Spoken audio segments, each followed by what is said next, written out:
कभी सुना है एक ऐसे गांव के बारे में जो 200 सालों से बिल्कुल वीरान पड़ा है। राजस्थान के रेगिस्तान के बीचों बीच एक ऐसी जगह जिसकी कहानियों में सम्मान की बात है, एक भयानक श्राप का जिक्र है और एक ही रात में हजारों लोगों के गायब हो जाने का गहरा रहस्य भी। नाम है इसका कुलधरा। तो चलिए आज इस रहस्य की हर परत को खोल कर देखते हैं।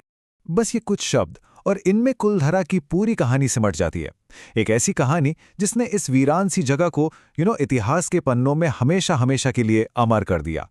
तो सबसे पहले चलते हैं उस मशहूर कहानी की तरफ।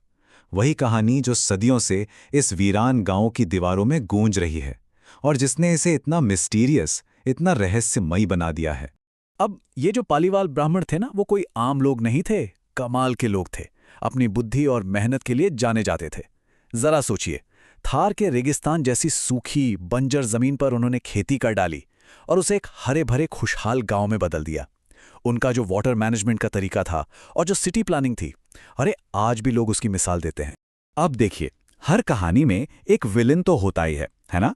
कुलधरा की कहानी में वो विलन था रियासत का दीवान सालम सिंह।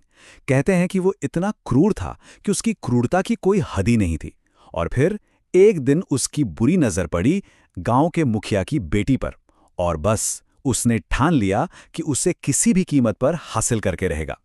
बस दीवान की इसी जिद ने टेंशन को एकदम पीक पर पहुंचा दिया। अब गांव वालों के सामने एक ऐसा सवाल था जिसका कोई सही जवाब था ही नहीं। एक तरफ थी अपनी बेटी का सम्मान और दूसरी तरफ अपना घर, अपनी जमीन, अपनी पूरी जिंदगी की मेहनत, अपनी विरासत। वो चुनते तो क्या चुनते। और उस रात गांव वालों ने एक ऐसा फैसला लिया जिसके बारे में किसी ने भी नहीं सोचा होगा। चलिए आगे देखते हैं कि आखिर हुआ क्या था।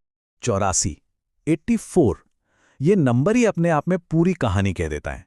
सोचिए, सिर्फ कुलधरा नहीं बल्कि आसपास के 84 गांवों ने, 5000 से ज्यादा परिवारों ने एक साथ सिर्फ एक रात में अपना सब कुछ, अपना घर-बार, अपनी जमीन, सब छोड़ने का फैसला कर लिया। ये सिर्फ एक पलायन नहीं था, ये अपने सम्मान के लिए एक साइलेंट रिबेलियन था, एक विद्रोह। और कहते हैं कि जाते जाते पालीवाल ब्राह्मणों ने उस जमीन को एक श्राप दिया। एक ऐसा श्राप कि ये जगह, ये गांव फिर कभी आबाद नहीं हो पाएगा। और बस इसी श्राप ने कुलधरा की जो हॉन्टेड वाली रेपुटेशन है ना, उसे और भी पक्का कर दिया। और पता है, आज भी सूरज ढलने के बाद वहां रुकने की इजाजत किसी को नहीं है। जो लोकल लोग हैं या जो पैरानॉर्मल इन्वेस्टिगेटर्स वहां गए हैं, वो सब अजीब अजीब आवाजें सुनने, परछाइयां देखने और एक अजीब सी नेगेटिव एनर्जी महसूस करने का दावा करते हैं। और इन्हीं सब बातों ने इस जगह के रहस्य को और भी गहरा कर दिया है। लेकिन यहां कहानी में आता है एक ट्विस्ट। क्या श्राप ही सब कुछ समझा सकता है? या क्या हो अगर ये जो इतनी मशहूर कहानी है वो पूरी सच्चाई हो ही ना? तो चलिए अब एक डिटेक्टिव की तरह इस केस की जांच करते हैं। उन सबूतों पर नजर डालते हैं जो एक बिल्कुल अलग ही कहानी बयां करते हैं। ये शब्द है गजेंद्र जी के। और ये कौन है? ये उसी सालम सिंह के वंशज हैं जिसे कहानी का विलन बताया जाता है। और उनका साफ साफ कहना है कि ये पूरी कहानी मनगढ़ंत है, सच्चाई कुछ और ही है। पहला सबूत तो नाम में ही छिपा है। देखिए, कहानी में विलन का नाम बताया जाता है सलीम सिंह, लेकिन हिस्टोरिकल रिकॉर्ड्स के मुताबिक दीवान का असली नाम सालम सिंह था। गजेंद्र जी का यह भी मानना है कि ये बदलाव शायद जानबूझकर किया गया हो ताकि कहानी को एक कम्युनल एंगल दिया जा सके। और अब आता है सबसे बड़ा सबूत, एक ऐसा सबूत जो पूरी कहानी को ही हिला देता है, और वो है टाइमलाइन। जरा ध्यान से देखिए, ऐतिहासिक रिकॉर्ड्स ये साफ साफ बताते हैं कि दीवान सालम सिंह की मौत हुई थी साल 1881 में। ओके? और पालीवाल ब्राह्मणों ने गांव कब छोड़ा? उन्होंने गांव छोड़ा 1887 के आसपास। मतलब पूरे 6 साल का गैप। ये एक छोटा सा नंबर पूरी की पूरी कहानी पर सवालिया निशान लगा देता है। अगर दीवान गांव खाली होने से 6 साल पहले ही मर चुका था, तो गांव वाले उसके डर से भागे कैसे? ये कैसे हो सकता है? तो सवाल ये है कि अगर कहानी सच्ची नहीं है, तो फिर आखिर क्यों हजारों लोगों ने रातों रात अपना घर-बार छोड़ दिया? असलियत शायद कहीं ज्यादा कॉम्प्लिकेटेड और ह्यूमन है। तो फिर असली वजह थी क्या? देखिए, हिस्टोरियंस का मानना है कि कोई एक वजह नहीं थी, बल्कि कई सारी मुसीबतें एक साथ आ गई थीं। उस दौर में जैसलमेर में भयंकर सूखा पड़ा, जमीन पूरी बंजर हो रही थी। ऊपर से रियासत ने टैक्स इतने बढ़ा दिए थे कि देना मुश्किल हो गया था। और तो और भूकंप ने भी बहुत नुकसान पहुंचाया, और जब सिल्क रूट का व्यापार भी बंद हो गया तो उनकी जो इकोनॉमिक लाइफलाइन थी वो भी कट गई। और एक बात समझनी बहुत जरूरी है कि ये सिर्फ पालीवाल ब्राह्मणों की कहानी नहीं थी, ये एक बहुत बड़े लेवल पर हुआ रीजनल माइग्रेशन था। उस दौर में सिर्फ पालीवाल ही नहीं बल्कि जैन, बनिया और दूसरे कई समुदाय के लोग भी बेहतर मौकों की तलाश में जैसलमेर छोड़कर जा रहे थे। तो आज के दौर में कुलधारा का क्या मतलब है? चलिए देखते हैं कि वक्त के साथ ये गांव क्या बन गया है और इसकी कहानी हमें क्या सिखाती है। ये कमाल का पैराडॉक्स है ना? मतलब जो कहानी हिस्टोरिकली शायद सच है ही नहीं, वही कहानी आज कुलधरा की पहचान है। उसी की वजह से वहाँ टूरिज्म फल फूल रहा है। लोग वहाँ सिर्फ खंडर देखने नहीं जाते, वो उस रहस्य, उस रोमांच को महसूस करने जाते हैं। अभी हाल ही में कुछ लॉ स्टूडेंट्स ने इस जगह पर एक स्टडी की और इसे एक बिल्कुल नए नज़रिए से देखा। उनके लिए ये सिर्फ एक भुताहा कहानी नहीं है, बल्कि ये माइग्रेशन, कम्युनिटी राइट्स, कानून और इतिहास की एक गहरी सोशो लीगल स्टोरी है। तो आखिर में सवाल यही बचता है, कुलधरा की असली पहचान क्या है? क्या ये सिर्फ एक हॉन्टेड भूताहा गांव है, या फिर ये इंसानी जज्बे, ह्यूमन रिजिलियंस का एक पावरफुल मॉन्यूमेंट है, एक ऐसे समुदाय का प्रतीक जिसने अपने सम्मान और अस्तित्व के लिए सब कुछ छोड़ दिया? इसका जवाब शायद इतिहास और कहानियों के बीच कहीं छिपा है।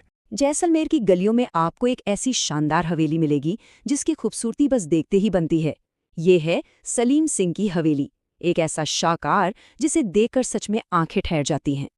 लेकिन पता है, इस हवेली की कहानी सिर्फ इसकी खूबसूरती तक ही सीमित नहीं है। इसकी दीवारों में एक क्रूर दीवान की कहानी कैद है, और उन 84 गांवों की खामोशी भी, जो कहते हैं एक ही रात में वीरान हो गए थे। तो चलिए इस पूरी दास्तान की तह तक चलते हैं।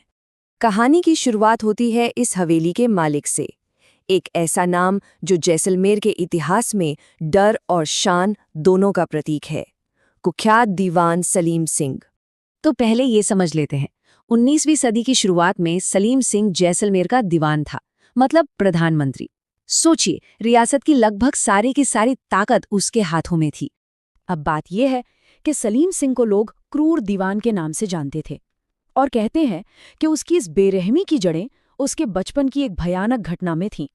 उसने बचपन में अपने पिता को, जो खुद एक दीवान थे, भरे दरबार में कत्ल होते हुए देखा था, और बस उसी घटना ने उसके अंदर बदले की एक ऐसी आग जलाई जिसने उसे बेहद निर्दयी बना दिया।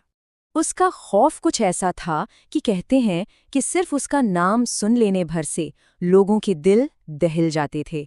उसकी पूरी हुकूमत ही डर के दम पर टिकी थी। और सलीम सिंह का यही खौफ एक ऐसी कहानी को जन्म देता है जो आज भी जैसलमेर की फिजाओं में गूंजती है। ये कहानी है कुलधरा की, जिसने इस दीवान का नाम इतिहास में हमेशा के लिए अमर कर दिया। तो कहानी कुछ इस तरह है कि सलीम सिंह की बुरी नज़र कुलधरा गांव के मुखिया की बेटी पर पड़ गई। वो उससे ज़बरदस्ती शादी करना चाहता था, लेकिन अपनी बेटी के सम्मान के लिए पालीवाल ब्राह्मणों ने साफ इनकार कर दिया। बस इस इनकार से सलीम सिंह गुस्से से आग बबूला हो गया। उसने उन पर इतने भारी टैक्स लगा दिए और उन्हें बर्बाद करने की धमकी दे डाली।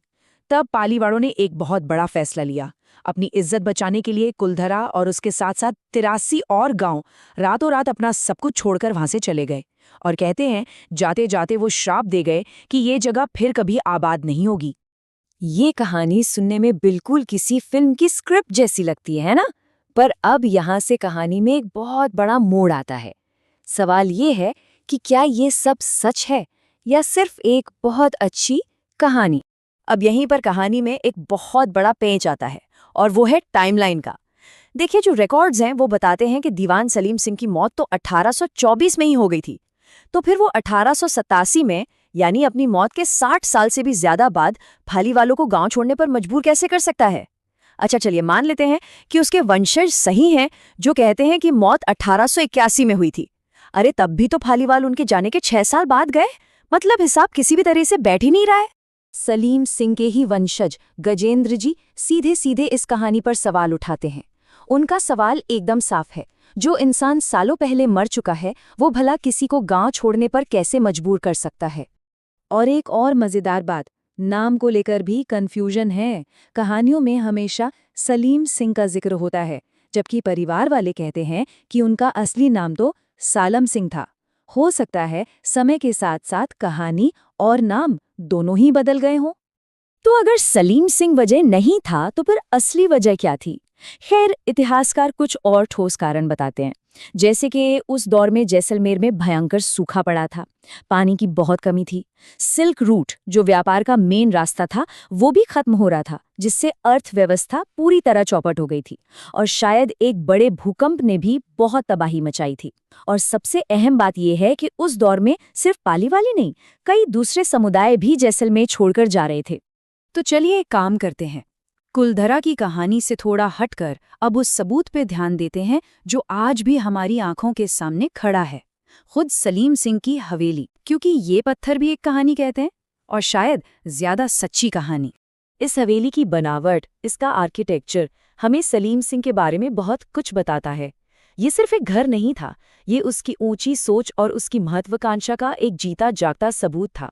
जरा इसकी बनावट देखिए, ऊपर की मंजिलें ऐसी हैं जैसे किसी जहाज का अगला हिस्सा हो, इसीलिए तो लोग इसे जहाज महल भी कहते हैं। और कमाल की बात यह है कि इसे बनाने में सीमेंट या गारे का इस्तेमाल ही नहीं हुआ, बस पत्थरों को एक दूसरे में फंसाकर खड़ा कर दिया गया। लेकिन सबसे दिलचस्प बात, सलीम सिंह की हिम्मत तो देखिए, उसने इसे 7 मंजिला बनवाया, राजा के अपने किले से भी ऊंचा। ये तो सीधे सीधे उसकी ताकत और कह सकते हैं उसके अहंकार का सबूत था। जाहिर है राजा को ये बात बिल्कुल पसंद नहीं आई और उसने फौरन ऊपर की 2 मंजिलें तुड़वा दी। तो अब हमारे सामने 2 कहानियां हैं, एक जो सबूतों पर टिकी है और दूसरी जो लोगों की जुबान पर जिंदा है। तो सोचने वाली बात यह है कि आखिर ज्यादातर लोग उस कहानी पर विश्वास क्यों करते हैं जो सच नहीं लगती? इसका जवाब शायद बहुत आसान है, एक श्राप, एक खूबसूरत लड़की और एक विलेन। ये कहानी सूखे और आर्थिक मंदी की कहानी से कहीं ज्यादा दिलचस्प है ना? और इसी भूतिया गांव की कहानी ने कुलधरा को आज एक बड़ा टूरिस्ट स्पॉट बना दिया है। कहानी सच हो या ना हो, उसने उस वीरान जगह को एक नई पहचान जरूर दे दी है। तो आखिर में हमारे पास बचता क्या है? क्या ये सिर्फ एक डरावनी भूतिया कहानी है, या फिर ये उन हजारों लोगों की असल कहानी है जिन्होंने एक बेहतर जिंदगी की तलाश में अपना सब कुछ पीछे छोड़ दिया? सलीम सिंह की हवेली और कुलधरा की कहानी हमें शायद यही सिखाती है कि कभी-कभी कहानियां इतनी ताकतवर हो जाती हैं कि वो सच से भी ज्यादा सच्ची लगने लगती हैं और धीरे-धीरे इतिहास का ही हिस्सा बन जाती हैं। जब भी हम राजस्थान का नाम सुनते हैं तो जहन में क्या आता है? शानदार महल, रंग बिरंगी संस्कृति, शाही ठाट बाट, है ना? लेकिन आज हम राजस्थान के एक ऐसे पहलू पर नजर डालेंगे जिसके बारे में कम बात होती है, पर जो उतना ही दिलचस्प है। और ये बात बिल्कुल सही है। देखिए, एक तरफ है राजस्थान की वो रंगीन जगमगाती छवि और दूसरी तरफ है उसका गहरा और कई बार दुख से भरा इतिहास। और बस यही आज हमारी पड़ताल का विषय है। तो चलिए सबसे पहले ये समझते हैं कि ये डार्क टूरिज्म आखिर है क्या भला? ये शब्द शायद कई लोगों के लिए नया हो। देखिए, सीधे शब्दों में कहें तो डार्क टूरिज्म का मतलब है उन जगहों की यात्रा करना जहां इतिहास में कोई बड़ी त्रासदी या दुखद घटना हुई हो। इस शब्द को सबसे पहले स्कॉलर्स फोली और लेनन ने दुनिया के सामने रखा था। तो ये सिर्फ घूमना फिरना नहीं है, बल्कि ये इतिहास के उन पन्नों को महसूस करने की कोशिश है जो अक्सर हमें थोड़ा असहज कर देते हैं, हमें सोचने पर मजबूर कर देते हैं। तो अब जब हम समझ गए हैं कि डार्क टूरिज्म क्या है, तो चलिए सीधे उतरते हैं राजस्थान की कुछ ऐसी ही जगहों और उनकी कहानियों में। शुरुआत करते हैं कुलधरा की कहानी से, और एक ऐसे नंबर से जो आपको शायद चौंका देगा, 5000। जी हाँ, ऐसा कहा जाता है कि 85 गांव के करीब 5000 लोग एक ही रात में इस जगह से रातों रात गायब हो गए। कहाँ गए, कैसे गए, ये आज तक एक रहस्य बना हुआ है। तो कहानी कुछ यूं है कि वहां का एक दीवान था, सलीम सिंह, बहुत जालिम। उसकी बुरी नज़र गांव के मुखिया की बेटी पर पड़ गई। उसने गांव वालों पर जबरदस्ती शादी करने के लिए दबाव डाला, लेकिन अपने सम्मान को बचाने के लिए पालीवाल ब्राह्मणों ने उसके जुल्म के आगे झुकने से साफ इनकार कर दिया और एक रात में अपना सब कुछ, अपना घर-बार हमेशा हमेशा के लिए छोड़कर चले गए। और कहते हैं कि जाते जाते उन्होंने उस जगह को श्राप दे दिया, एक ऐसा श्राप कि वहां फिर कभी कोई बस नहीं पाएगा। और आज भी कुलधरा एक वीरान गांव है, वहां सिर्फ खंडर हैं और शायद वो भयानक श्राप आज भी हवा में गूंजता है। अब कुलधरा की ही तरह भानगढ़ किले की भी एक बहुत ही मशहूर और रहस्यमयी कहानी है। कहते हैं कि यहाँ एक तांत्रिक था जो वहाँ की राजकुमारी के रूप पर मोहित हो गया। उसे पाने के लिए उसने काला जादू करने की कोशिश की, लेकिन जब वो इसमें नाकाम रहा तो उसने गुस्से में पूरे किले को ही वीरान हो जाने का श्राप दे डाला। ये सिर्फ एक बुताहा जगह नहीं है, बल्कि ये एक ऐतिहासिक त्रासदी का जीता जागता प्रतीक है। चित्तौड़गढ़ का किला उस महान बलिदान का गवाह है जब राजपूत महिलाओं ने हमलावर सेना से अपने सम्मान की रक्षा के लिए आग में कूदकर अपनी जान दे दी थी। इस सामूहिक आत्मदाह को जौहर के नाम से जाना जाता है। इन सब कहानियों को सुनकर जाहिर है मन में एक सवाल तो उठता ही है कि आखिर लोग ऐसी दुख भरी जगहों पर जाते ही क्यों हैं? चलिए इसके पीछे की साइकोलॉजी को समझने की कोशिश करते हैं।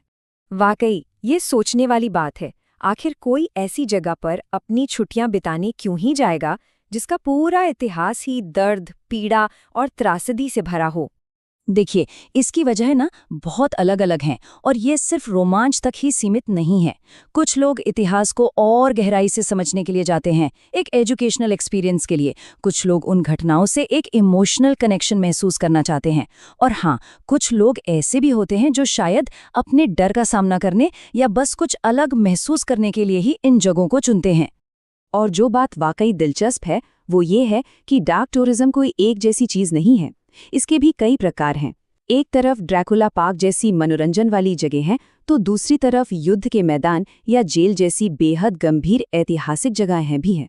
ये पूरा एक स्पेक्ट्रम है, समझिए। तो चलिए अब बात करते हैं उन नैतिक सवालों पर जो ऐसी जगहों के टूरिज्म से जुड़े हैं। क्या ये सब करना सही है? तो यहीं पर एक बड़ा सवाल खड़ा होता है, क्या ऐसा करना नैतिक रूप से सही है? देखिए, ये ना एक सिक्के के दो पहलुओं जैसा है। एक तरफ ये टूरिज्म इतिहास को जिंदा रखता है, लोगों को उस पर सोचने पर मजबूर करता है, लेकिन दूसरी तरफ एक डर ये भी रहता है कि कहीं हम किसी की पीड़ा का बाजार तो नहीं बना रहे, कहीं इन गंभीर घटनाओं को मामूली तो नहीं बना रहे।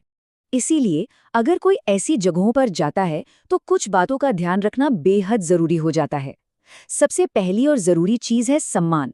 वहां के इतिहास को समझें, जो भी नियम कानून है उनका पालन करें और हमेशा याद रखें कि ऐसी जगहों का असली मकसद मनोरंजन नहीं बल्कि सीखना और चिंतन करना है। तो आखिर में इन सब बातों से हम क्या सबक ले सकते हैं? हमें क्या सीखने को मिलता है? असल बात यह है कि इन जगहों पर जाना सिर्फ भूत प्रेत या खंडर देखने के बारे में नहीं है।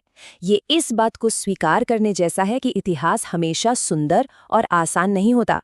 ये अक्सर बहुत जटिल, दुखद और हमें असहज करने वाला भी होता है।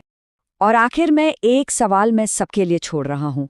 क्या इतिहास के इस अंधेरे पहलू का सामना करने से ही हमें अपने अतीत की पूरी और सच्ची तस्वीर देखने को मिलती है? इस पर जरूर सोचिएगा। चलिए आज एक ऐसे रहस्य से पर्दा उठाते हैं जो सदियों से हिंदुस्तान की जमीन में कहीं दबा हुआ है, कुलधरा का रहस्य।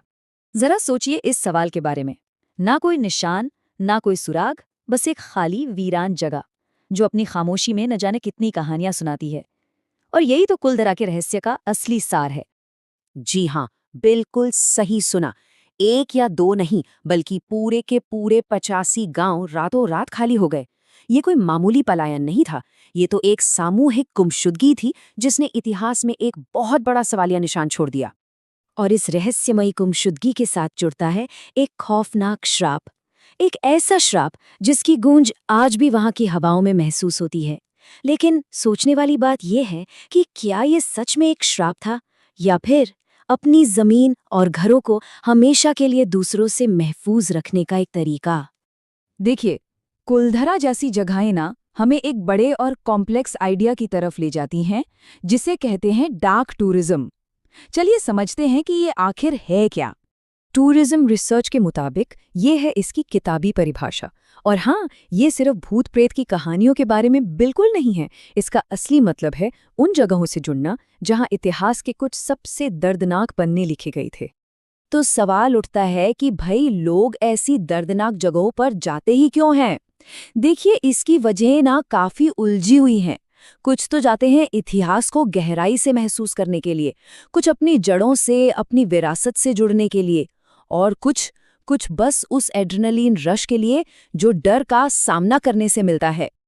चलिए अब वापस कुलधरा की कहानी पर लौटते हैं। यहाँ ना दो पहलू हैं, एक जो कहानियों में है और दूसरा जो रिसर्च बताती है। तो हमारे सामने दो बिल्कुल अलग-अलग कहानियां हैं। एक तरफ है मंत्री सलीम सिंह और गांव की बेटी के सम्मान की वो दिल दहला देने वाली कहानी, और दूसरी तरफ है साइंटिफिक रिसर्च जो सूखे और बेहिसाब टैक्स की तरफ इशारा करती है। लेकिन यहाँ एक पेंच है, सूखा या टैक्स, ये चीजें तो लोगों को धीरे धीरे गांव छोड़ने पर मजबूर करती हैं, है ना, रातों रात गायब होने पर नहीं। तो हो सकता है हालात इतने ज्यादा बिगड़ गए हों कि पालीवाल ब्राह्मणों ने एक साथ चुपचाप वहां से निकलने का प्लान बनाया हो ताकि कोई उन्हें रोक न सके। ये टाइमलाइन देखिए जरा। इससे पता चलता है कि कुलधरा कोई छोटा मोटा गांव नहीं था।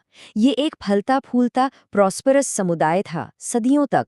सोचिए, 13वीं सदी में इसकी नींव रखी गई और फिर 19वीं सदी में अचानक सब खत्म। और ये रहस्य ना सिर्फ इतिहास की किताबों में कैद नहीं है, आज भी जिंदा है। पत्रकार प्रिया श्रीवास्तव का ये अनुभव सुनिए। इलेक्ट्रॉनिक डिवाइसेस का यूं अचानक से बंद हो जाना, क्या ये महज एक इत्तेफाक था या फिर कुछ और? और हाँ, कुलधरा अकेला नहीं है। राजस्थान का इतिहास ऐसी अनगिनत कहानियों से भरा पड़ा है और इसीलिए ये डार्क टूरिज्म के लिए एक हॉटस्पॉट बन गया है। आपको जानकर शायद हैरानी होगी कि रिसर्चर्स ने डार्क टूरिज्म को भी अलग अलग कैटेगरी में बांटा है। जैसा कि हम यहाँ देख सकते हैं, एक तरफ तो ड्रैक्युला पार्क जैसी डार्क फन फैक्ट्रीज हैं, तो दूसरी तरफ युद्ध की जगह हैं और बहुत गंभीर म्यूजियम भी। मतलब इसका दायरा बहुत बड़ा है, एंटरटेनमेंट से लेकर गंभीर यादों तक। जैसे कि भानगढ़ का किला, जिसके बारे में कहा जाता है कि उसे एक तांत्रिक ने श्राप दिया था, या फिर चित्तौड़गढ़ का किला जो सैकड़ों महिलाओं के जौहर का गवाह है। हर जगह के साथ एक दर्दनाक दास्तान जुड़ी हुई है। लेकिन इन सब जगहों पे घूमने फिरने से ना कुछ बहुत मुश्किल नैतिक सवाल भी खड़े होते हैं। और ये सवाल बहुत जरूरी है। जब हम ऐसी जगहों पर जाते हैं तो क्या हम सच में इतिहास को याद कर रहे हैं, पीड़ितों को सम्मान दे रहे हैं, या कहीं अनजाने में हम उनकी तकलीफ का तमाशा तो नहीं बना रहे? इन दोनों के बीच एक बहुत बहुत बारीक सी लकीर है। अब राजस्थान में इस तरह के टूरिज्म के सामने कई चैलेंज हैं। प्रमोशन की कमी है, जगहों का मेंटेनेंस ठीक से नहीं होता, ये सब तो है ही, पर सबसे जरूरी है इन नैतिक सवालों का जवाब ढूंढना। तो अगर कभी ऐसी किसी जगह पर जाने का मौका मिले तो ये हमारी जिम्मेदारी है कि हम वहां सम्मान के साथ जाएं। हमारा मकसद एंटरटेनमेंट से ज्यादा सीखना और समझना होना चाहिए। और हाँ, वहां की लोकल कम्युनिटी को सपोर्ट करना भी बहुत जरूरी है। लेकिन शायद कुलधरा के गेटकीपर की ये एक बात सब कुछ बयां कर देती है। भूत कुछ नहीं होता बेटा, असली भूत तो इंसान है। कितनी गहरी बात है कि असली डर मरने वालों से नहीं, बल्कि जिंदा इंसानों और उनके कामों से होना चाहिए। तो आखिर में ये सवाल बचता है, आखिर क्यों हम इंसान अतीत के अंधेरे की तरफ इतना खिंचते चले जाते हैं? क्या ये सिर्फ एक जिज्ञासा है, या फिर अपने इतिहास के सबसे मुश्किल पलों को समझने की एक गहरी मानवीय जरूरत? इस पर सोचिएगा जरूर।